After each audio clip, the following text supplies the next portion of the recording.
야담상회를 찾아주신 선비님들 감사드리옵니다.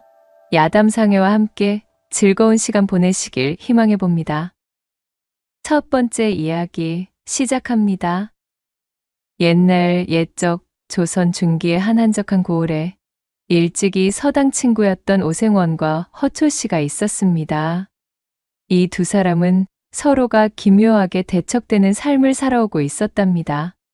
오생원은 일찌감치 서책을 붙잡고 있던 시간을 포기하고 장삿길로 우회하여 바닥부터 시작해 종국에는 차곡차곡 알차게 부를 획득하고 비로소 떵떵거리는 알부자가 되어 부족함 없이 지내고 있었지요.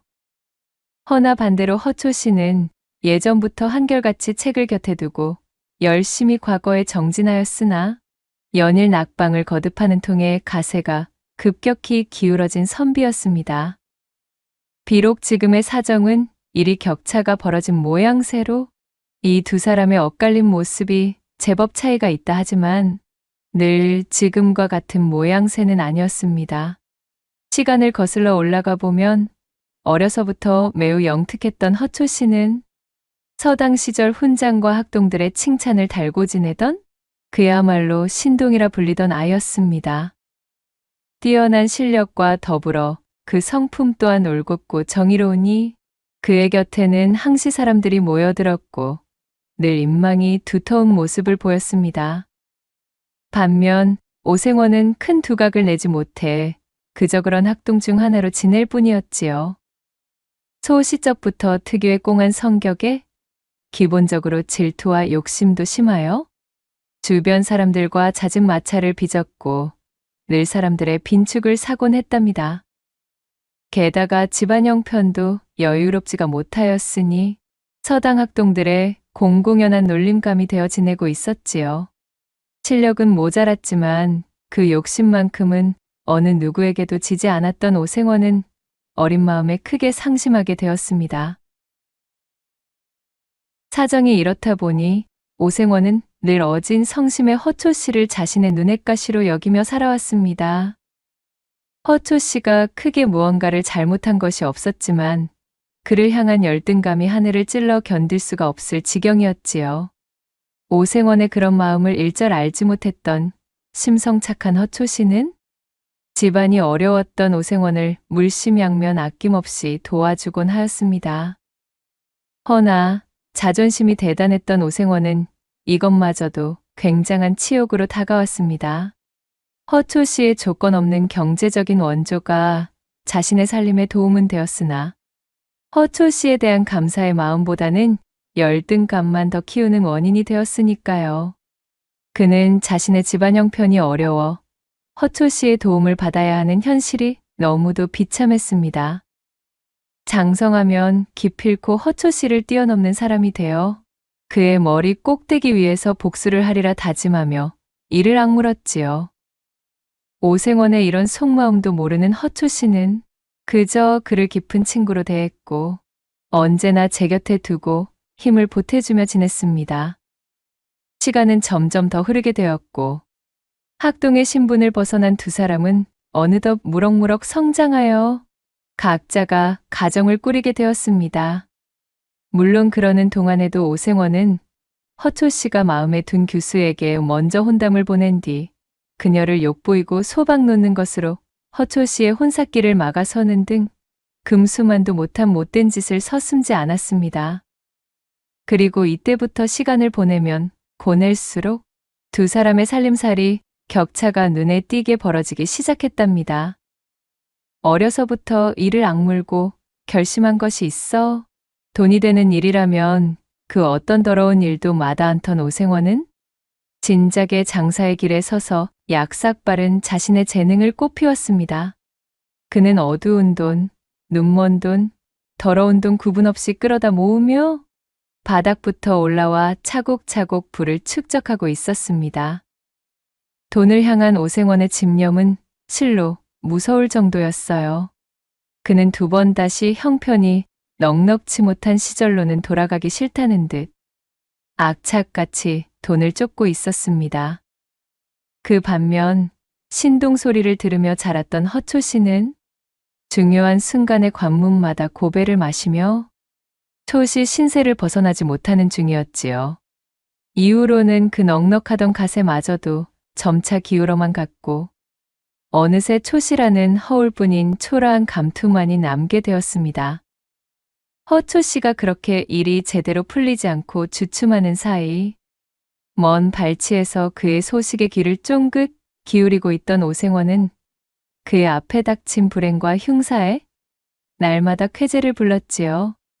이거 듣자니 허초시 그놈의 가세가 기울어. 이제는 과거 시험을 보기 위해 한양에 오를 노자조차도 마련하기가 힘들어졌다지?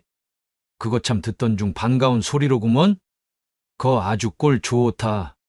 오생원은 허초 씨의 몰락이 마치 어릴 적부터 염원해오던 자신의 목표를 이룬 듯 그저 반갑기만 한 것이었습니다. 오생원은 그날 밤 기쁨을 감추지 못하고 돈을 잔뜩 풀어 기녀들을 데려온 뒤 연회로에서 흥청망청 뒤섞여 놀며 옷가지들이 흠뻑 젖은 기녀들을 품에 안고 방탕한 노름을 이어가며 삼경을 지새웠지요. 이렇게 장성한 두 사람의 운명이 서로 엇갈린 가운데 이제 오생원이 허초 씨보다 갖추지 못한 유일한 부분은 후사의 연이 없던 무자식의 자신과는 달리 허초 씨에게는 떡두꺼비 같은 아들이 있다는 것. 그 하나뿐이었습니다. 그럼에도 욕심을 거두지 못했던 오생원은 여전히 허초 씨를 마음에 두고 명분 없는 적개심을 버리지 않았지요. 어느 한적한 저녁 나절, 곰방대를 빼물고 마당을 바라보며 여유를 즐기던 오생원의 집에 그간은 코빼기도 비추지 않던 허초 씨가 불쑥 찾아들었습니다. 예상하지 못했던 허초 씨의 방문에 오생원이 눈을 흘기며 귀고만장 비꼬는 투로 입을 열었답니다. 어이구, 이게 누구신가? 그야말로 지체 높은 우리 초시 어르신께서 이 어인일로 이리 누추한 저 오생원의 거처까지 친히 걸음을 다 주셨누. 내일은 해가 서쪽에서 뜨겠구먼 그려? 이 같은 오생원의 빈정거림에도 허초 씨는 화를 내기는커녕 허어 웃으며 그에게 대답하는 것이었습니다. 아니, 오생원 이 사람아, 못 보던 사이에 아주 농이 한층 더 심해지셨구먼. 어디 내가 못 올 때라도 왔는가? 이 대체 얼마 만에 우리가 이리 다시 만나는 것인가? 그러지 마시고 우리 이리 얼굴을 마주하게 되었으니 오래간만에 술이나 한잔 나누세나. 허초 씨가 푸근하게 웃으며 너스레를 던지자 그것을 바라보고 있던 오생원의 얼굴이 대번에 구겨졌습니다. 오생원은 예전부터 허초 씨의 저런 모습이 마음에 들지 않았지요. 자신이 기를 쓰고 뱉어내는 모진 소리에도 허초 씨는 마음에 생채기 하나 나지 않아 보였습니다. 그 호방하고 대범한 성품이 속 좁고 질투 많은 오생원의 속을 더욱 헤집어 놓는 것이었습니다. 오생원은 크게 헛기침을 하고는 마지못해 하인을 호출하여 술상을 차려오라 역정을 냈습니다. 괜시레 짜증을 받은 하인은 돌아서며 욕지기를 중얼거렸고 한참이 지난 후 부엌대기 하녀 하나가 조촐한 술상을 차려와 두 사람의 앞에 내려놓았지요. 오생원이 미리 하인에게 언질해 놓은 대로 비싸고 좋은 안주거리라고는 찾아볼 수 없는 지독하게도 조촐한 술상이었습니다. 나물 몇 점이 전부였으나 오생원은 그마저도 허초 씨에게 대접하기 아까워 이를 갈고 있었답니다. 허나 허초 씨는 그런 것일랑 아무렇지도 않다는 듯 술상을 받자마자 기뻐하며 외쳤지요. 어이구, 이거 갑자기 찾아와서 신뢰가 많네. 내 한 상 잘 얻어먹겠네. 인사치레를 하고 술잔을 기울이던 허초 씨가 웃으며 입안 가득 탁배기를 털어넣었습니다. 그렇게 한참이 지나자 오생원이 허초 씨에게 물었습니다. 그래, 찾아온 용건이 무엇인가? 자네와 내가 왕래를 끊은 지 제법 된 것으로 아네만 이리 연통도 없이 불쑥 찾아온 것을 보아하니 필경 무슨 부탁을 할 것이 있어 보이는데 말이야. 내 말이 틀렸는가? 오생원의 물음에 허초 씨가 빙그레 웃으며 고개를 끄덕였습니다. 그리고는 깊이 고민하는 표정이 되더니 말문을 열었지요. 자네, 돈을 좀 빌려줄 수 있겠나? 뭐, 돈? 아니, 이 사람이 갑자기 찾아와서 느닷없이 무슨 봉창을 두드리는 소리인가? 돈이라니? 돈이라는 단어를 들은 오생원의 눈썹이 대번에 지네처럼 꿈틀댔습니다. 그의 표정을 바라본 허초 씨는 술 한 잔을 입에 털어넣고는 한숨을 쉬며 말을 이었습니다. 사실은 내가 지병을 앓고 있는 데다가 말일세. 못난 서방을 둔 죄로 이제는 다세마저 좋지 않아 기울고 말았다네. 앞으로 남겨질 아들놈과 아내가 걱정되어 매 밤잠을 설치는 나날이 계속되고 있지. 당장에 떠오르는 사람이 자네뿐이니 내 염치 불구하고 이리 걸음을 하게 되었지 무엇인가. 우리가 어릴 적 서당 친구로 알고 지낸 정이 얕지는 않으니 어떻게 좀 아니 되겠는가? 어흥, 일 없네 그려. 지금은 나도 사정이 힘든 때일세. 겉으로나 번지르르 하지. 속은 골아터져서 영 실속이 없지 뭐겠는가. 그런가? 내가 보기에는 더할 나위 없이 풍족해 보이네만. 그것이 다 허상이고 헛개비 아니겠는가. 나도 이래저래 아주 들어갈 곳이 많아서 죽겠다네. 버는 만큼 또 나가야 될 것도 많은 법이니까 말일세. 오생원은 소시적 자신이 허초 씨에게 받았던 도움은 일절 생각지도 않았습니다. 그저 바로 지금 이 순간 허초 씨가 자신에게 고개를 숙이며 조아리는 상황이 너무나 고소하여 짜릿한 쾌감을 느끼는 것에만 몰두한 그는 잔뜩 거드름을 피우며 중얼거렸지요. 게다가 오생원에게 돈이란 제 목숨보다도 소중한 것이었습니다. 쉽사리 내어줄 리가 만무했지요. 오생원의 매몰찬 대답을 들은 허초 씨는 하는 수 없다는 듯 기운이 쏙 빠진 목소리로 다시 입을 열었어요. 저기, 그렇다면 말일세. 내 아들 자네도 알지? 내 아들놈만이라도 자네가 데려다가 장사를 좀 가르쳐 주시게나. 이놈이 책을 들여다보는 것은 게을러 입신양명의 기틀을 마련하긴 요원해 보이나.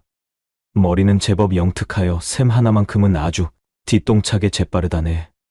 허초 씨는 오생원의 곁으로 바짝 붙어 그의 무릎을 잡고는 통사정을 하며 읍했습니다. 아들놈이라. 모든 것이 허초 씨보다 성공했던 자신이 현재 유일하게 가지지 못했던 바로 그 아들의 존재에 관한 이야기가 나오자 오생원의 이마가 크게 실룩이며 불편한 기색이 감돌았습니다. 오생원은 술잔을 들어 벌컥벌컥 들이키고는 생각했습니다. 대를 이을 아들놈이 있으면 무얼 하나. 가세가 기우로 물려줄 재산 하나 없는 아비가 어디 제대로 된 아비라 부를 수나 있겠어? 안 그래도 아들놈 하나 있는 것으로 유세 떠는 꼬락서니가 아니 꼽던 차에 이것 참 고소하게 되었구만. 말라 비틀어진 나물만 올리라 일러둔 술상에서 젓가락을 깨작거리며 불편한 심기를 비추던 오생원이 속으로 빈정거렸지요. 말이야 바른 말이지. 허초 씨는 아들과 관련하여 오생원에게 거들먹거린 적도 없었습니다. 그저 오생원 본인의 자격지심 때문에 그리 여기고 있었을 뿐이었어요. 이윽고 오생원이 술잔을 들어 한 잔 거나하게 들이키며 말했습니다. 내 본시 여기저기에서 그런 청탁을 받아오는 것이 여러 해 있는 일이라 이거 영 꺼림칙하긴 한데 말일세. 안 그래도 내 장사수완을 배우겠다고 말이야. 전국 팔도서 값비싼 폐물을 싸들고 찾아오는 자들이 어디 한둘이어야 말이지. 오생원은 잔뜩 배짱을 튕기며 거드름을 피우고 있었지만 내심 속으로는 쾌재를 부르고 있었습니다. 그도 그럴 것이 오생원이 언젠가 한번 만난 적이 있었던 허초 씨의 아들 천석이는 허우대가 훤칠하고 매력적인 사내였습니다. 게다가 타고나기를 장사의 힘도 좋아 무거운 짐도 척척 지는 모습을 자주 보았던 터였지요. 자신의 곁에 붙이고 장터를 다니면 안 그래도 견제가 심했던 다른 장돌뱅이 장사꾼들의 불필요한 시비가 붙을 일도 없을 것이었습니다. 뿐만 아니라 천석이에게 무거운 장삿짐 보따리를 넘기면 그간 오생원이 손수짐을 이고 다니며 기진맥진 힘을 빼던 고된 경험들도 더 이상 겪을 필요가 없었습니다. 천석이에게 넘겨버리면 장사길에 나서며 짊어질 수고스러움도 모두 덜 수 있었지요. 귀찮고 힘이 드는 여러 자비를 천석이에게 다 떠넘기고도 장사 소환을 전수한다는 핑계로 품삯 한 푼 줄 필요조차 없었으니 이 얼마나 남는 장사 아니었겠어요. 그중 오생원의 마음을 사로잡은 으뜸의 이유는 뭐니 해도 자신이 늘 열등감을 품고 있던 허초 씨의 아들을 자신의 밑에 두고 하인마냥 부릴 수 있다는 짜릿하기 그지없는 승리감이었습니다. 정말이지 이것보다 더 신명나는 이유는 찾기가 힘들었지요. 어린 시절 허초 씨를 보면서 가졌던 그 모든 질투와 자격지심이 한 방에 날아가는 듯한 기분이었습니다. 여기까지 생각이 미쳤던 오생원은 큰 선심을 쓰듯 팔짱을 끼고 허초 씨에게 말했답니다. 정이 자네의 뜻이 그러하다면 내일부터 천석이를 우리 집으로 보내보시게. 내 자네가 하도 간곡한 성의를 보이기에 청을 들어주도록 하겠네만 이 장사라는 것은 말일세 쉽지만은 않은 길일게야. 각오 단단히 하시고 보내는 것이 좋을 것이란 말일세. 아이고, 참으로 고맙네, 고마워. 내 자네의 이 호의는 결단코 잊지 않음세. 허초 씨는 오생원의 속마음을 아는지 모르는지 연신 그에게 고개를 숙이며 감사를 표했습니다. 그리하여 잠시 후 술자리는 파하게 되었고 허초 씨가 한결 가벼운 발걸음으로 집으로 돌아가자 그의 뒷모습을 바라보고 있던 오생원은 비열한 웃음을 지으며 사랑방으로 들어가 버렸지요. 멍청한 놈. 어디 애비 잘못 만나서 고생하는 아들놈의 얼굴을 보고도 내게 감사하다는 소리가 나오는지 보자. 아니, 영감. 오랜 친구를 만나셨던 거 아니셨어요? 어찌 이리 기색이 언짢아 보이십니까? 후사를 보지 못해 진작에 쫓아내버린 본처 대신으로 젊고 예쁜 맛에 들인 후처가 오생원에게 다가오며 묻자 오생원이 버럭 성질을 내며 일갈했습니다. 못이 어쩌? 친우는 연병을 누가 얼어 죽을 놈의 친우야? 쓰잘데기 없는 소리 하지 말고 싸게 이부자리나 피고 들어누워봐. 이 여편네야. 언제까지 우리 집에 대를 이을 아들놈을 가져다 놓지 않을 셈이여? 내 본처가 그것 때문에 쫓겨났다는 소리도 못 들어보았는가? 오생원의 외침에 무안해져 얼굴이 홍시처럼 붉어진 첩씨를 획 잡아채 금치미에 거칠게 눕힌 오생원은 속 시끄러운 콧김을 잔뜩 뿜고는 용두질로 그녀를 꾹꾹 눌러대는 밤을 보내기 시작했습니다. 그리고 다음 날이 밝은 아침 대바람부터 허초 씨의 아들 천석이가 오생원의 집을 찾아들었습니다. 허초 씨의 부탁대로 오늘부터 본격적인 오생원의 시동 노릇을 하기 위해 찾아온 것이었습니다. 꾸벅 고개를 숙이며 인사하는 천석이를 내려다보던 오생원은 뒷짐을 진 채 헛기침을 쏟으며 거드름 가득한 태도로 입을 열었지요. 너희 아비가 하도 극진히 청하였기에 내 하는 수 없이 너를 드리는 것을 수락했느니라. 내 앞으로 너에게 장사의 기본과 나아갈 길을 알려주도록 할 터이니 곁에서 항시 나를 제대로 보필하며 어깨너머로 잘 배워보도록 하여라. 알겠느냐? 예, 생원 어른, 여부가 있겠습니까? 부디 맡겨만 주십시오. 미력 하나마 최선을 다할 것을 다짐하고 약속드리겠습니다.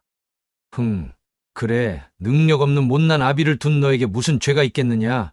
이것이 다 제 가정을 제대로 건사하지 못한 내 아비가 쌓은 죄건을 어찌되었든 천석이 내 놈은 나의 밑에서 한 3년만 굴러먹다 보면 그 이후로는 너 혼자서도 밥값 정도는 할 수 있을 수준으로 커 있을 터이니 너무 걱정일랑 말거라.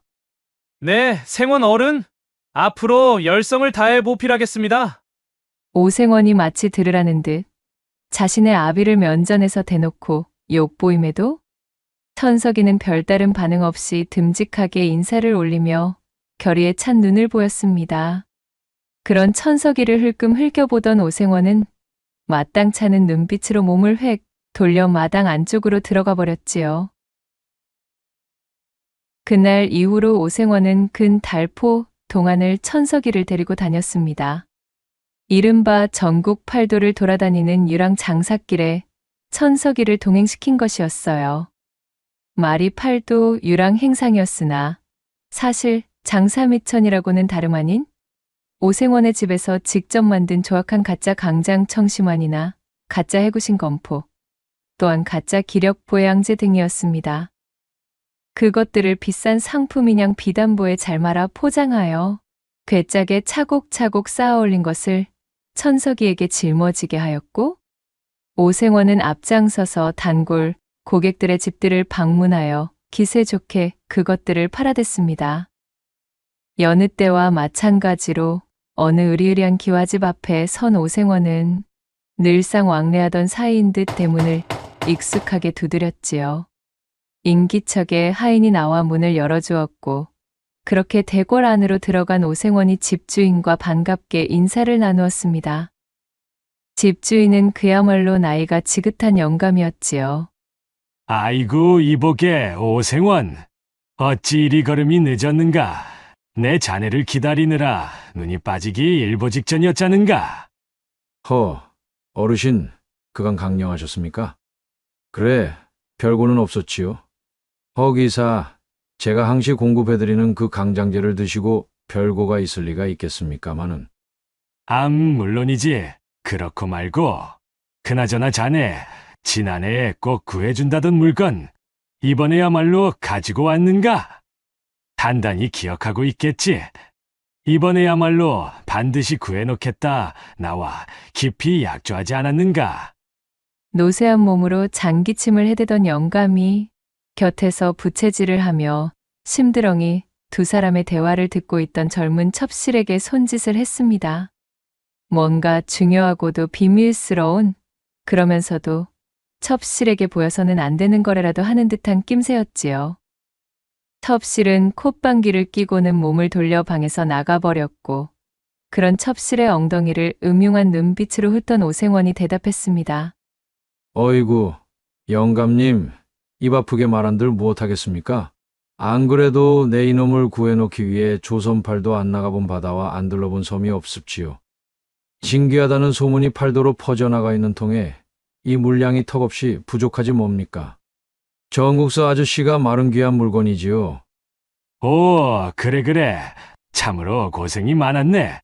어디 좀 보여주시게. 어디 그뿐이겠습니까? 이것을 구해 돌아오는 길에는 해적까지 만나버린 통에 참말로 죽을 뻔하였지요. 이리도 어렵사리 구한 물건이니 가격은 제대로 잘 쳐주셔야 하겠습니다. 자, 천서가 여기 영감님께 우리 물건을 보여드리거라. 오생원의 하명에 천석이 짊어지고 온 짐짝을 열어 비단 보따리를 풀어 보였습니다. 그러자 고급스러운 향나무 상자 안으로 소중하게 감싸둔 기력보양제가 영감의 눈에 들어오는 것이었지요. 저 오랑캐국의 우두머리조차도 감히 마음대로 취하지 못했다는 귀하디 귀한 보력제입니다. 임금 앞으로 들어가는 진상품과 동일한 품질의 것이지요. 아시겠으나 그야말로 부르는 것이 값인 물건임을 명심해 주십시오, 어르신. 오호라. 그래. 내 값은 달라는 대로 쳐줄 터이니 일단 자네가 가지고 있는 물량을 모조리 내게 넘기게. 아이고, 어르신, 그것은 아니 될 말씀입니다요. 저기 한양의 강참판 어르신 댁에도 가져가기로 이미 깊은 약조가 되어 있습지요. 이걸 여기서 영감님께 싸그리 넘겨버리면 저는 뒷감당이 아니 됩니다. 신들린 듯한 말솜씨로 그럴듯한 거짓부렁을 지어내는 오생원의 입담에 영감은 애가 달아 발을 동동 구르며 애걸복걸하는 모양새가 되었지요. 어허, 이 사람아. 곱절로 쳐주겠네. 내게 넘기게나. 아까 보지 않았던가. 이 나이에 저런 젊은 첩을 끼고 사려니 내 하루가 다르게 기력이 부족함을 느끼고 있지 않았겠는가 말이야. 돈이라면 달라는 대로 줄 터이니 사정 좀 봐주시게나. 이러시면 참으로 곤란한디. 다른 사람도 아니고 영감님이시니 내 이번만 특별하게 밀어드리겠습니다. 대신 절대 다른 곳에 소문내시면 아니 되시는 부부님은 또 명심해 주십시오, 어르신. 영감님께 전량을 넘겼다는 풍문이 퍼지기라도 하는 날에는 저는 이제 다시는 영감님과는 거래를 못할 터이니 말입지요. 그렇게 잘 짜여진 각본대로 움직인 오생원이 영감에게 싸구려 가짜 언약을 덤터기 먹여 옴팡지게도 비싼 값에 밀어넣었고, 천석이가 짊어지고 있던 괴짝의 거의 대부분을 소진하게 되었습니다. 가벼운 발걸음으로 영감의 집을 나선 지 조금 지났을 때 자꾸만 뒤를 돌아 방금 전에 기와집을 힐끔거리던 천석이 무겁게 입을 열었습니다. 저 하생원 어른, 제가 무엇을 좀 여쭈어도 되겠습니까? 그래, 말해보거라. 다름이 아니고 방금 파신 기억 보양제 말입니다. 그것은 그저 제가 뜯어온 자포를 말려 집에서 대충 뭉쳐낸 한약 아닌지요. 그런 것을 어찌 저리도 비싼 값으로 팔 수가 있으십니까? 천석이의 말을 들은 오생원이 너무나 한심하다는 표정을 지으며 멈춰섰습니다. 그는 꾸짖듯 천석에게 소리쳤지요. 못이 어쩌고 어째? 아니, 이런 세상천지 덜 떨어진 놈 같으니라고는 제 아비를 닮아 융통성이라는 것이 아예 씨가 말라버린 놈이로구만. 이 멍청한 놈아, 본디 장사라는 것이 다 그런 것임을 정녕 모른단 말이더냐? 자네 집미에 진짜 백인 명약을 구해온들 그것이라고 어디 무조건 다 제값을 하는 줄 안다면 큰 오산이니라. 그저 좋은 것이라고 믿고 먹으면 그것이 곧 보양제요 보력제인 것을. 저 영감은 골골대는 몸으로 저토록 젊은 첩실비위를 맞추느라 밤마다 진땀을 빼며 시달리고 있으니 이번 거래로 누이 좋고 매부 좋고 아니겠느냐. 오생원이 침을 튀기며 열변을 토하니 천석이는 실망스럽다는 듯 작게 중얼거렸습니다. 허나 생원 어르신, 그것은 남을 속이는 행위지 않습니까? 아니, 이놈이 그래도 썩 입을 다물지 못할까? 그런 마음가짐으로 무슨 큰일을 배우겠다고. 내 놈은 참으로 부자가 되긴 다 글렀다, 이놈. 화가 나 잔뜩 성을 내며 팔자걸음으로 앞서 걷는 오생원의 뒷모습을 지켜보던 천석이 조용한 목소리로 말했지요. 부자라. 부자 말씀입니까? 천석은 오묘한 표정으로 성큼성큼 앞서가는 오생원을 바라보다 그의 뒤를 따라 걸음을 옮겼습니다. 그러한 일이 있고서도 두 사람은 줄곧 붙어 다니며 장사를 이어나갔지요. 두 사람은 정해진 기한 동안 조선 곳곳을 돌아다니며 장사에 매진하는 것을 게을리하지 않았답니다. 장사 미천으로 잔뜩 마련해둔 갖가지 가짜 보양제들을 몽땅 팔아치워 집으로 돌아올 시기가 되었을 때쯤에는 두둑하게 한몫 챙긴 상태였지요. 준비한 물건을 모두 팔아치우고 집으로 돌아오는 길에 위치한 나루터에서 오생원의 장기침이 유독 심해지는 것이 느껴졌습니다. 장사를 나서던 때부터 나오던 마른 기침이었는데 지금은 눈에 띄게 심해진 모양새였습니다. 이거야 원, 제 얘기. 해가 갈수록 몸이 약해지는구먼. 자, 서두르자. 이 배를 놓치면 하루를 꼬박 기다려서 배를 잡아야 하니 손해가 이만저만이 아닐 것이야. 예, 생원 어른. 우직하게 자신을 보필하는 천석이의 부축을 받으며 그렇게 그들은 첫 장거리 장사길을 성공리에 마치고 집으로 돌아오게 되었습니다. 함께 다녀보니 오생원의 생각보다도 천석이는 더욱 쓸모가 많았습니다. 처음에는 허초 씨에 대한 자격지심과 억하심정으로 천석이를 낮잡아보고 멀리하였으나 시종일관 성실하고 초심을 잃지 않는 꾸준한 모습에 서서히 그에 대한 마음도 열리고 있었답니다. 오생원은 그 이후로도 천석이를 데리고 곧잘 장사를 나가게 되었고 그렇게 꼬박 3년이라는 시간을 방방곡곡 조선팔도를 누비며 장사를 하며 천석이를 가르치게 되었습니다. 그 시간 동안 오생원의 장사 수완을 알뜰살뜰 흡수한 천석은 이제는 오생원이 시키지 않아도 능숙하게 장사를 할 수 있게 되었지요.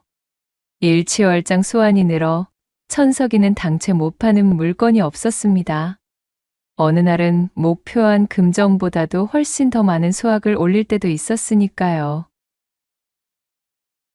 그러나 돈만을 바라보며 건강을 돌보는 것에 게을렀던 오생원은 계속되는 험난한 장사의 여정길에 노출되어 나날이 건강이 쇠약해지고 있었습니다. 꼬박 3년을 채우고 나니 그의 몸 상태는 매우 악화되었기에 장사 말미쯤에는 차도가 보이지 않을 정도로 좋지 않은 상황이 되어 있었습니다. 장기침으로 시작하던 곧불기가 이제는 뿌리 깊은 기침으로 변질되어 각혈의 빈도마저 잦아지더니 마침내 자리에 드러눕고 만 것이 아니겠어요? 순식간에 앙상해진 몸으로 자리에 몸져 누워있는 오생원에게 한 짐 가득 장사거리를 실어나가 몽땅 팔아치워 엽전을 두둑히 챙겨온 천석이가 다가서며 걱정스레 말했습니다. 생원 어른, 좀 어떠십니까? 어서 쾌차하셔야 또 장사길에 나설 텐데요. 그동안 불평불만 한마디 뱉는 법 없이 자신의 밑에서 3년간 비가 오나 눈이 오나 한결같이 시중을 들어온 천석이를 어느새 신뢰하게 된 오생원은 자신을 찾아온 임종의 순간을 깨닫고는 입을 열었지요. 천서가, 그간 내 밑에서 온갖 툭툭한 일을 견디며 참으로 잘 버텨내었구나. 내가 가진 장사 수법을 너에게 모두 전수하였단다. 이제 나 없이 너 스스로도 충분히 부자가 되어 무너진 너희 집안과 가세를 일으킬 수 있을 것이다. 이제부터는 천석이 네가 나의 상단과 전방들을 맡아 관리하며 그렇게 명맥을 유지해다오. 그리고 우리 집안과 내 후처 역시도 내 잘 부탁하마. 속 깊은 곳에서 끓어오르는 진심을 힘겹게 전한 오생원이 눈물 가득한 얼굴로 천석이를 올려다보며 글썽거렸습니다.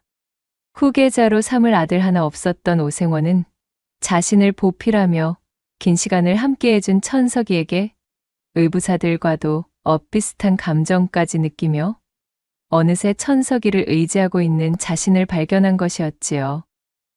그렇게 끓어오르는 기침을 힘겹게 거두며 오생원이 말을 마치자 어찌된 영문인지 그것을 잠자코 듣고 있던 천석의 표정이 차갑게 식어가는 것이었습니다.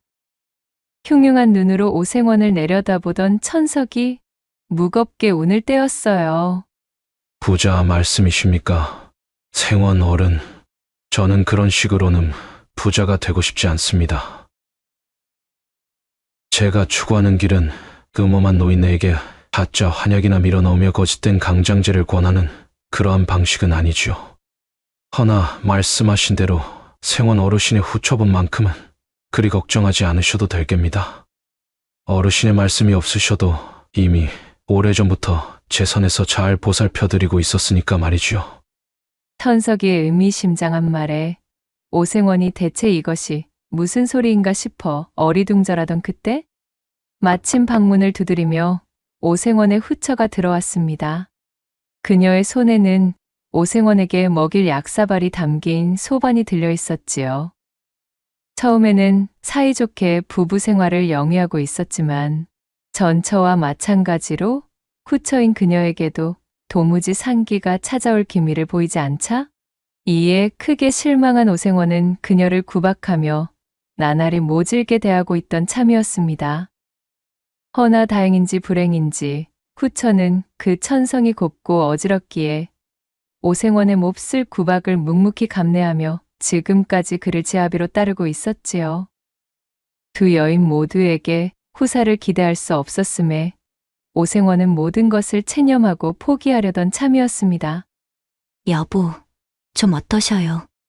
이 약을 좀 들고 어서 쾌차하셔야지요. 여기 약을 우욱. 아니 그런데 이게 무슨 일이겠어요? 오생원에게 약사발을 내려놓으며 앉던 젊은 후처가 탕약의 후텁지근한 냄새를 맡더니 갑자기 헛구역질을 하는 것이 아니겠어요? 그 모양새가 여느 헛구역질과는 달랐음을 한눈에 알아차릴 수가 있었답니다. 자리에 누워있던 오생원이 그것을 알아차리고는 두 눈을 부릅뜨며 말했습니다. 뭐시여? 아니 이게 무슨, 언제부터요? 몇 달이나 되었는가? 그의 추궁에 화들짝 놀란 젊은 부인은 그저 고개만 떨굴 뿐 말이 없었습니다. 그때 천석이가 오생원의 말을 가로채며 입을 떼었습니다. 어르신의 씨가 아니니 안심, 아니 관심은 끄셔도 좋습니다. 아마도 이제 석 달 차 되었을 겁니다. 지피는 밤으로 셈을 해보면 아마 그쯤일 테지요. 3년간 장삿길에 나서며 자신의 젊은 처와 합방한 적이 일절 없었던 오생원이 천석이의 말에 돌아가는 상황을 퍼뜩 알아차렸지요. 어쩐지 밤만 되면 후처가 묘하게 자신이 잠들기만을 기다리는 눈치를 보인다 싶었는데 이런 속사정을 숨기고 있었을 줄은 몰랐던 것입니다.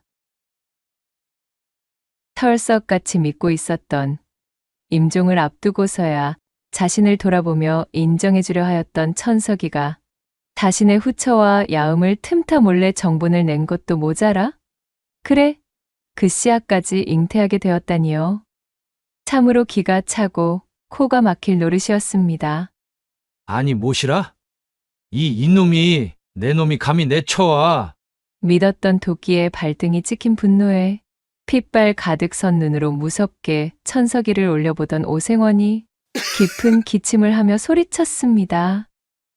부들부들 떨리는 손으로 천석이의 멱살을 쥐려 했지만 병든 몸이 그의 뜻대로 움직여줄 리가 없었어요.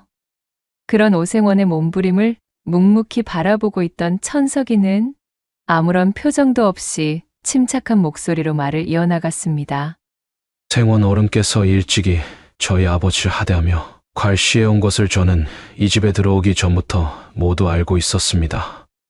소시적 제 아버지의 도움을 받아 생원 어른께서 본인의 집안을 일으키고도 정작 저희 아버지가 도움이 필요할 땐 냉랭히 외면하셨던 것 또한 잘 알고 있지요. 생원 어른, 일전에 저를 향해 부자가 되긴 글러먹은 놈이라 칭하신 적이 있으시지요. 허나 저는 생원 어른과는 조금 다른 길로 걸었을 뿐 부자가 된다는 최종 목표는 다르지 않았습니다. 제가 부자가 되는 방식은 바로 이런 식이었으니까요. 저는 이 집안의 모든 것을 물려받을 적법한 후배가 끊긴 이 집안을 취하여 제 것으로 만들 작정입니다. 여기 있는 어르신의 후처와 새살림을 차려 뱃속에 있는 아이와 함께 가정을 꾸려서 말이지요. 언제부터 담아왔는지도 모를 천석이의 진심이 담긴 잔잔한 분노에 오생원은 할 말을 잃은 채 입만 번긋거릴 뿐이었습니다. 그의 황망한 눈빛을 내려다보며 천석이 마지막 말을 뱉었습니다. 생원 어른, 본디 장사라는 것이 이런 것 아니겠습니까? 제게 그리 가르치지 않으셨습니까? 누이 좋고 매부 좋은 것이 바로 장사의 기본이라고 말이지요. 가르침대로 행하고자 하였던 것이니 너무 노여워는 마시기 바라겠습니다, 어르신.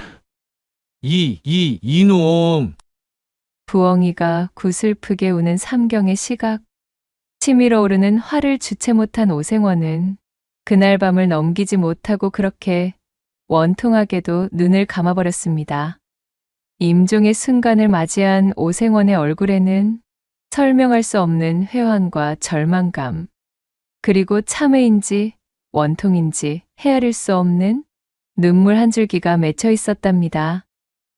대를 이을 자식이 없었던 오생원의 장례를 성대하게 치러준 천석이는 생전 오생원의 부자론에 대한 조언대로 그가 이룬 모든 것을 취하여 투철한 장사꾼으로서의 면모를 유감없이 발휘하였습니다. 자신의 아이를 잉태한 그의 젊은 처와 부부의 가약을 맺고 오생원이 한평생 긁어모은 재산을 손쉽게 차지하여 기울어가던 허초 씨의 가세를 단숨에 일으켰을 뿐 아니라 그간 핍박받으며 모진 구박 속에 살던 후처에게 날개를 달아주어 그녀가 행복할 수 있도록 최선을 다하였고 후처 역시도 자신에게 어질게 대해주는 천석이를 새로운 지아비로 모시며 그렇게 행복한 삶을 꾸려나갔다 전해지고 있사옵니다. 두 번째 이야기 시작합니다. 산세가 요란하게 지저귀는 옛 조선에 번창했던 수도 한양의 창덕궁과 경복궁 사이에 위치했던 북촌. 한양에서 대대로 부귀를 누리며 살았던 양반들이 모여 중심터전으로 삼고 있었던 이곳은 뒤로는 백악산과 인왕산이 자리하고 있었고 앞으로는 청계천이 내다보여 빼어난 경치를 자랑하고 있었습니다. 그리하여 북촌의 양반들은 경치 좋은 산기슭에 정자를 짓고 문학과 예술을 꽃피우며 풍류를 만끽하곤 하였지요.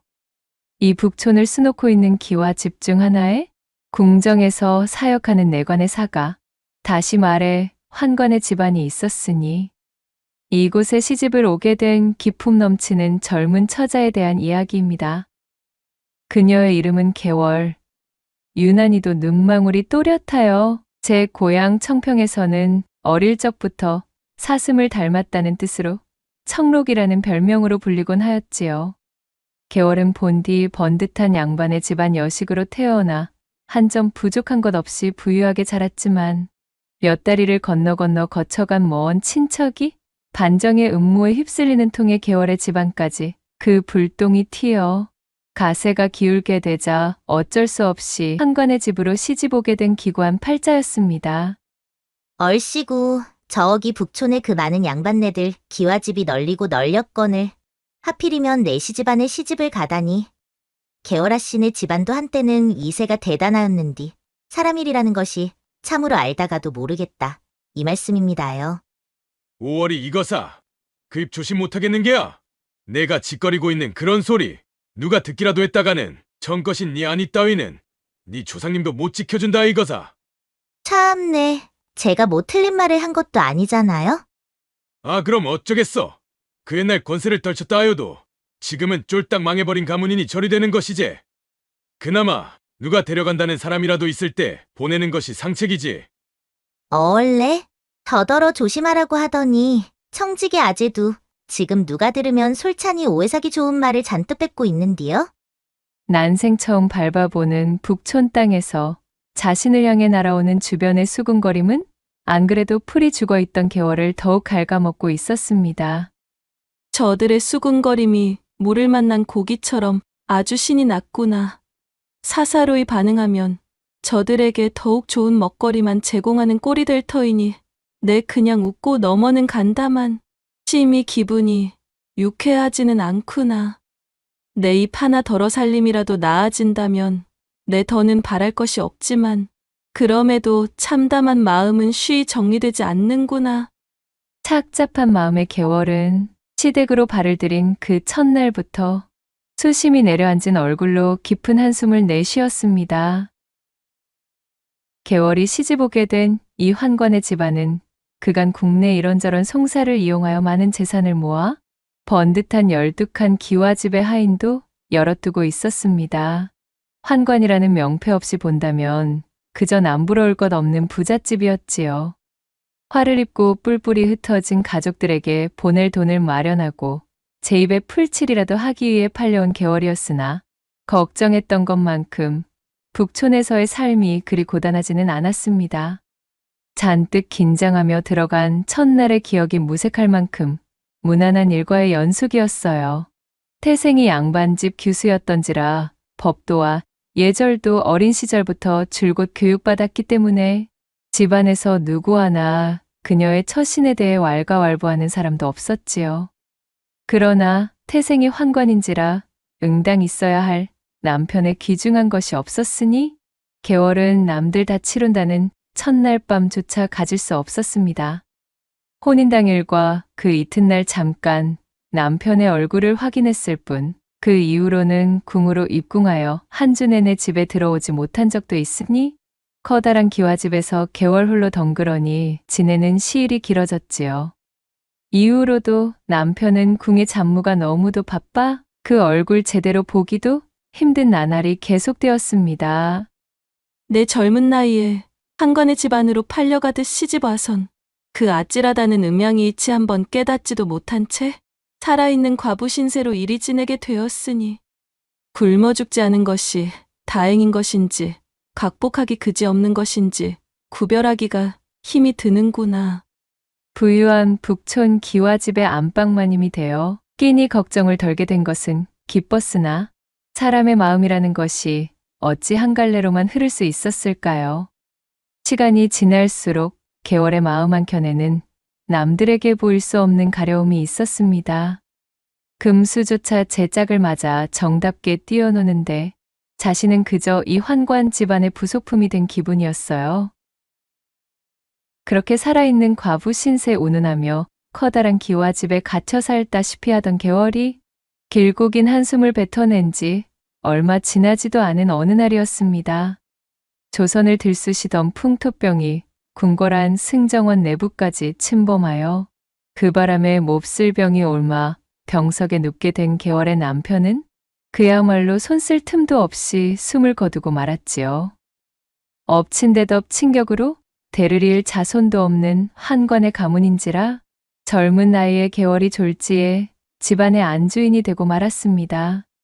정신없이 남편의 장례를 치르고 어지러운 집안의 대소사를 정리하며 마음을 다잡기를 몇 해 어느덧 집안도 안정되어 돌이켜 정신을 차리고 보니 아리따운 고운 시절을 다 보내고 계월도 나이 30 가까운 과부가 되어 있었습니다.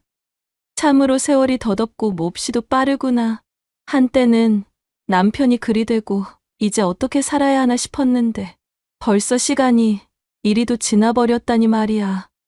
모처럼의 한적한 밤, 뜰로 산책 나온 계월이 정원의 꽃들을 바라보며 중얼거렸습니다. 내 입이 그야말로 방정이지. 그때 살아있는 과분이었더니 그런 푸념만 하지 않았어도 남편에게 그런 화가 닥치지 않았을지도 모르는 일이었거늘. 어쩐지 자신의 방정맞은 입으로 죄를 지은 것 같았던 계월은 눈물을 훔치며 하늘 높이 걸린 달을 올려다보았습니다. 있으나마나였지만 그럼에도 곁을 지키던 남편이 사라지자 그녀의 가슴 속 외로움은 그 덩치를 키워 이제는 주체할 수 없을 정도가 되었습니다. 깊은 밤이 되기만 하면 찾아오는 사무치는 감정은 아직 식지 않은 계월의 심금을 마구 뒤흔들고 있었답니다. 집안 하인들 사이에도 마님의 얼굴에 수심이 깊어짐을 두고 이러다 집안에 줄초상이라도 치르는 것 아니냐며 이런저런 이야기들이 오고 가는 날들만 흐르고 있었지요. 주인마님 처음 뵙겠습니다요. 셋내 거덕이라 하는구먼요. 저작거리에서 소문을 듣고 찾아왔는디 이댁서 일손을 채우느라 머슴을 구하고 계시다 하여 이리 당도했습니다요. 훤칠한 머슴 하나가 계월의 집을 찾은 것은 이듬해의 일이었습니다. 일손이 모자라던 차에 듬직한 머슴 하나가 이를 찾아 계월의 집에 당도하였으니 그 이름이 거덕이라 하였지요. 남편의 장례 이후 집안의 곳간 열쇠를 쥐게 된 계월은 평소에도 제집서품을 파는 머슴들의 세경을 아주 넉넉하게 치러준 탓에 고을에서의 평판이 눈에 띄게 좋아졌던 상태였습니다. 새로운 일꾼을 들인다는 공고를 낼 때면 이처럼 많은 지원자들이 그녀의 집 대문을 두드렸고 그들 중 쓸만한 사내를 추려 흔쾌히 머슴으로 받아들였답니다. 그리고 그런 과정을 거쳐 이 거덕이라는 젊고 다부진 머슴이 계월의 앞에 나타나게 되었습니다. 이런저런 일을 시켜본 바 이 거덕이라는 머슴의 일머리가 아주 특출난 것이었지요. 하나를 일컬으면 셋을 해내는 데다 그리 육중치도 않은 몸으로 힘은 어찌나 장사인지 어지간한 머슴 둘셋으로 처리할 일을 거덕이 혼자 해치우니 계월은 여간 든든한 것이 아니었습니다. 게다가 난 놓고 기역자도 모르는 다른 머슴들과는 달리 글을 읽고 쓸 줄 알 뿐 아니라 일을 끝낸 밤에는 꼬깃꼬깃 달아해진 책을 붙들고 글 공부마저 하고 있으니 계월은 이 거덕이 아주 기특하기 그지없어 더욱 정이 가는 것이었지요. 또한 그녀가 밤마다 외로움에 사무쳐 잠이 들지 못하는 날에는 거덕이 어김없이 찾아와 머슴살이를 하기 전 떠돌던 자신의 이야기를 비롯하여 어지간한 재담꾼 못지않게 재미진 이야기들을 들려주며 말벗을 자처했습니다. 그럴 때면 계월의 가슴 깊은 곳에 숨어있던 간지러움이 씻은 듯이 내려갔으니 캐캐 묵은 갈증이 해갈되는 느낌에 그녀는 단꿀 같은 잠에 들 수가 있었지요. 내 거덕이 저자만 보면 가슴이 이리도 요동을 쳐대니 이것이 과연 일머리 좋은 머슴을 아끼는 마음에서 비롯된 것인지 아니면 사내로 생각하려는 발칙한 마음인 건지 그간 무심하던 하늘이 나를 시험하고 있는 괴로구나. 그간 자신의 집을 거쳐간 수많은 머슴들과는 다르게 거덕에게 느껴지는 특별한 마음이 커져 주체할 수 없어진 계월은 밤낮으로 깊은 고민에 빠지기 일쑤였습니다. 우리 마님은 참 다 좋은데 이 세상 물정을 모르는 것이 흠이란 말이여? 이 집안 주인이 된 지도 오래인데 이것 좀 보면 딱하고 감이 잡힐 때도 되지 않았는감? 아직도 이 가끔 보면 시집 오던 시절 그대로 매행한 구석이 있단 말이지. 얼굴은 여전히 반반하니 참말로 어디 가서 빠지지 않는데 말이여. 곳간 뒤쪽 으슥한 곳, 하인들이 모여 한숨 돌리는 쉼터에서 개월내 머슴 중 한 명이 그녀에 대한 고약한 뒷말을 꺼내놓으며 포문을 열고 있었습니다. 어두운 표정으로 잠자코 듣고 있던 거덕이 순간 발끈하며 핏대를 세우고 대꾸했지요. 아니, 이봐 춘득이, 자네 그리 말하면 아니 되는 법이여. 그동안 머슴질 꽤나 해보면서 우리 마님같이 후한 대접해주는 주인댁 겪어본 적 있던가? 여기 아니면 춘득이 자네처럼 뺀질대면서 일도 시원찮은 머슴 어디 거두어나 죽었느냐 이 말이여? 아니, 근데야 이 인간아. 자네가 무슨 이 집 주인대감이라도 된단 말이여? 같은 신세끼리 합심해야지 어디 주인마님 편을 들고 난리인겨. 그러거나 말았거나 거덕은 늘 개월의 입장에서 항시 그녀를 두둔하기 일쑤였지요. 머슴들 사이에서 아주 충견도 저런 충견이 없다는 소리가 나올 정도였습니다. 자신을 세경 놓고 부리는 일꾼, 그 이상으로 극진히 대접해주는 개월에게 충심을 넘은 희한한 감정이 싹트고 있었습니다. 풍성한 세경과 삼시세끼, 질 좋은 밥상으로 자신을 돌봐주니 그야말로 거덕에게는 개월이 하늘님이자 천지신명과 진배 없는 존재였습니다. 허나 주인마님과 종살이를 하고 있는 머슴의 신분인 자신과의 거리감을 깊이 깨닫고 있던 거덕은 감히 선을 넘을 생각을 하지 못하는 것이었지요. 그렇게 싱숭생숭한 마음으로 멀찍이서 개월의 뒷모습을 훔쳐보다 젊고 아름다운 과부마님을 두고 자기들끼리 음담패설을 흘리는 머슴들이라도 몇 놈 그의 눈앞에 걸리기라도 하면 번개처럼 날쌘 동작으로 그네들을 엎어매쳐 클바닥에 나뒹굴게 만든 거덕이 흡사 지옥에서 올라온 야차와도 같은 무서운 얼굴로 소리쳤습니다. 아무리 천추리기로 서니 배운 데 없이 주인마님을 함부로 입에 올리면 이 거덕이가 가만두지 않을 것이구먼. 어디 자신 있는 놈들은 그 뚫린 입 신나게 나불거려를 보시라고. 내 아주 마님댁 마당 한가운데다가 거꾸로 말뚝 박듯이 박아 넣어버릴 테니깐 말이여. 이렇듯 거덕은 듬직하게 자신의 감정을 추스리며 그저 개월의 뒤를 묵묵히 지켜주고 있었지요. 그러던 어느 날 동짓달이 걸린 밤하늘 아래에서 결국 사달이 나고 말았습니다. 거덕이 부엌에서 밤참으로 약과와 대추차를 싸들고 개월의 방문 앞에 살포시 내려두고 발걸음을 돌리는데 그녀의 방 안에서 평소와 같은 인기척 대신 조금 다른 느낌의 이상한 신음이 들려왔습니다. 얼레? 마님, 저 거덕입니다요. 안에 무슨 일 있습니까요? 낌새가 이상함을 눈치챈 거덕이 놀라 물었으나 방 안에서는 아무런 대답이 없었습니다. 한참을 밖에서 서성이던 거덕은 몇 번이고 개월을 불러보았지만 허사였지요. 거덕은 필시 뭔가 단단히 잘못되었다는 것을 본능적으로 알 수 있었습니다. 마님, 안 되겠습니다. 결례를 용서해 주십시오. 쇳내 지금 들어가겠습니다요. 개월에게 변고가 생긴 것을 우려한 거덕이 방문을 열어젖히고 쏜살같이 안으로 뛰쳐들어가자 침소용 저고리 옷을 제대로 여미지도 못하여 하얀 어깨를 그대로 드러낸 개월이 방 구석에서 벌벌 떨며 웬 괴한에게 붙들려 있는 것이 아니겠어요? 개월의 입을 틀어막고 위협하고 있던 사내는 뛰쳐들어오는 거덕을 보자마자 깜짝 놀라며 개월을 내동댕이 치고는 밖으로 도망치려 하였습니다. 아니 뭐야, 내 이놈 경을 쳐도 200번 쳐 죽일 썩어나 자빠질 놈아. 냉큼 거기 못 서겠느냐? 거덕은 그 길로 목침을 집어던져 솜씨 좋게 괴한의 뒤통수를 가격했고 날벼락을 맞은 괴한은 그 자리에서 혀를 빼물고 기절하고 말았지요. 거덕의 날랜 동작을 지켜보던 개월이 비로소 안도의 한숨을 뱉었습니다. 그녀의 온몸이 두려움에 질려 벌벌 떨리고 있었지요.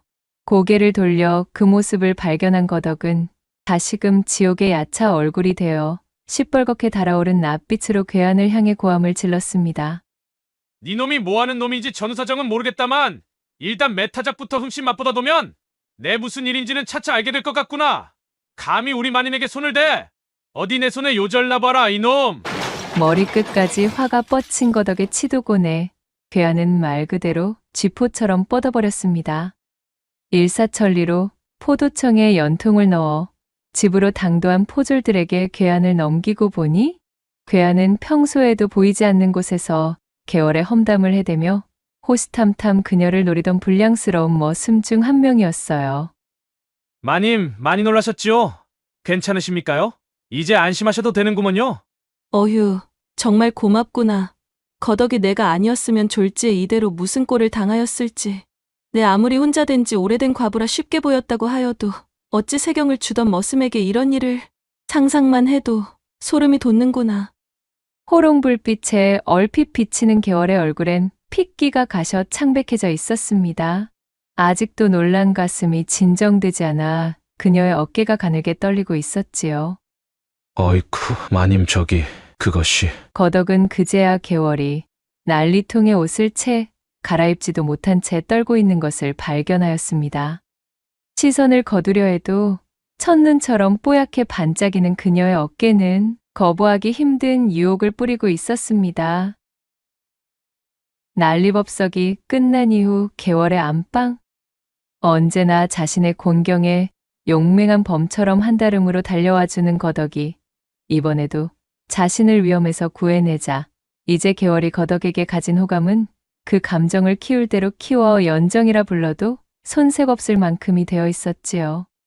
괴한을 혼내주느라 풀어헤쳐진 옷구름 사이로 번듯하게 비춰지는 튼실한 가슴팍을 보니 머슴 앞에서 허연 어깨를 드러내놓고 있다는 사실조차 잊을 정도로 개월의 심장이 쿵쾅거리기 시작했습니다. 저기 마님 그럼 셋내 그만 일어나 보겠구먼요.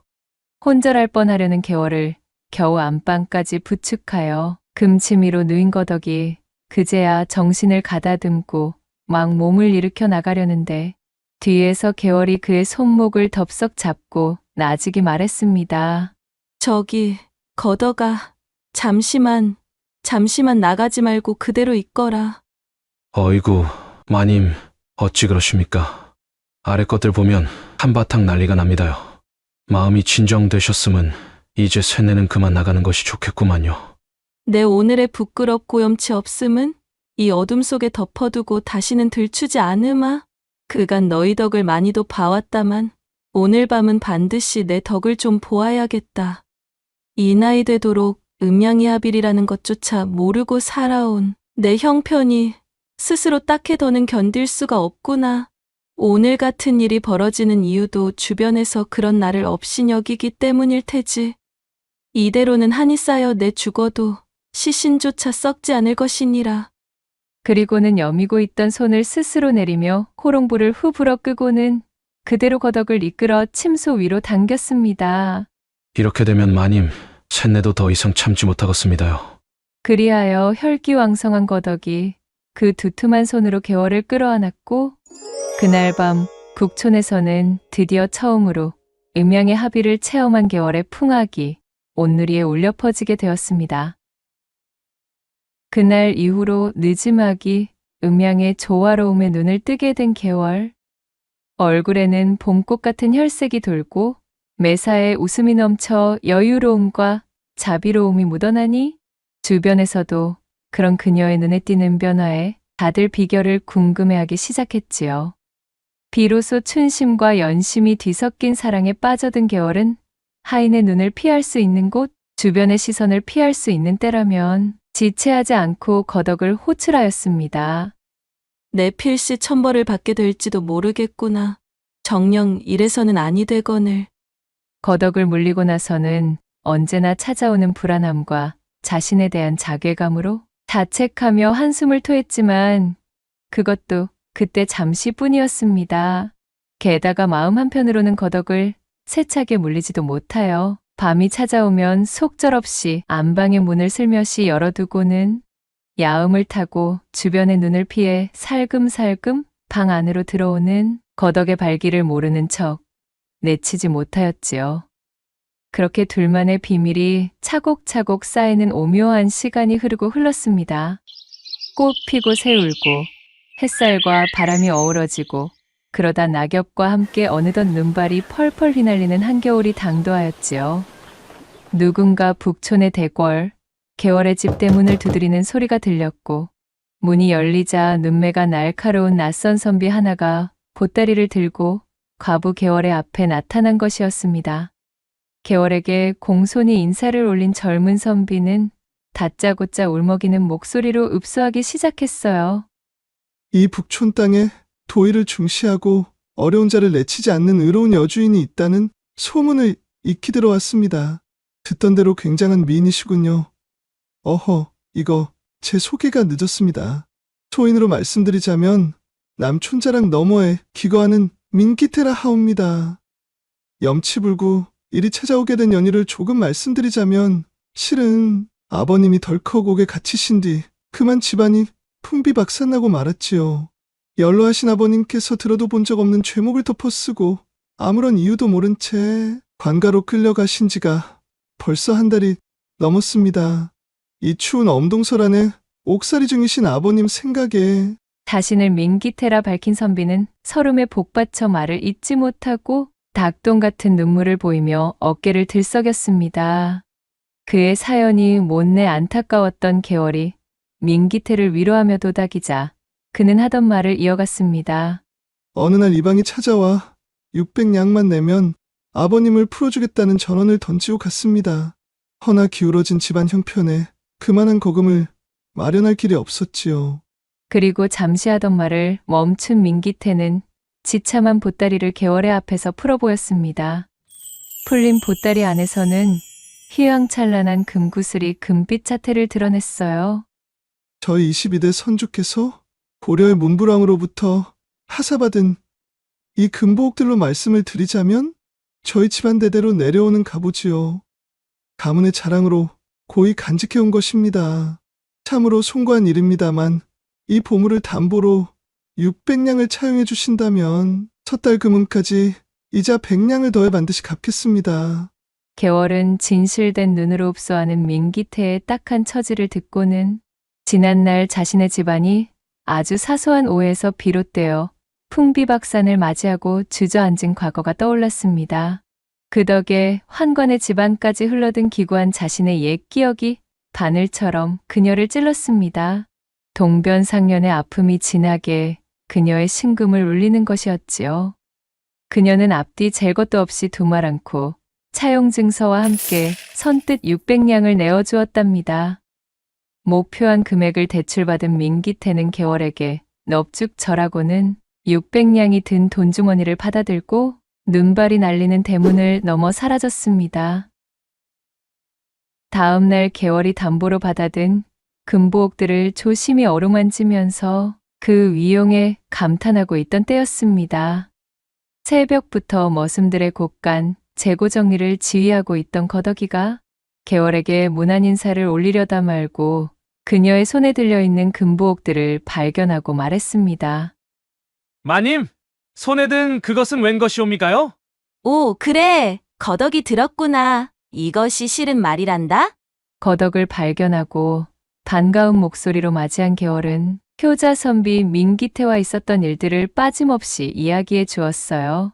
헌데 그녀의 말을 들은 거덕이 의심스러운 눈초리로 금보옥들을 훑더니 이내 난색이 되어 입을 여는 것이었지요. 저기 마님, 쇳내가 잠시 살펴봐도 될깝쇼. 개월에게 금보옥들을 받아든 거덕은 도끼 눈을 하고 살펴보기 시작했습니다. 그리고는 한숨을 내쉬며 말했습니다. 마님, 쇳내의 지식줄이 얄팍하긴 하나 고려의 왕조에 그러한 왕명은 없었습죠. 게다가 이것이 그리 값진 물건이고 어차피 600냥을 차용할 작정이었다면 그냥 이 보물들을 600냥 대신 이방에게 바로 넘겼으면 되는 일을 어찌 귀찮게 엽전으로 바꿔갔겠습니까요. 또한 이 금보옥들은 순금의 것이 아니라 납덩어리 위에 도금을 입힌 것이구먼요. 이 짝을 한번 보셔야 쓰겠구먼요. 거덕이 손가락으로 가리키는 곳을 살펴보니 거뭇거뭇 잡금 속에 빛이 올라오며 금박이 벗겨진 부분이 보였습니다.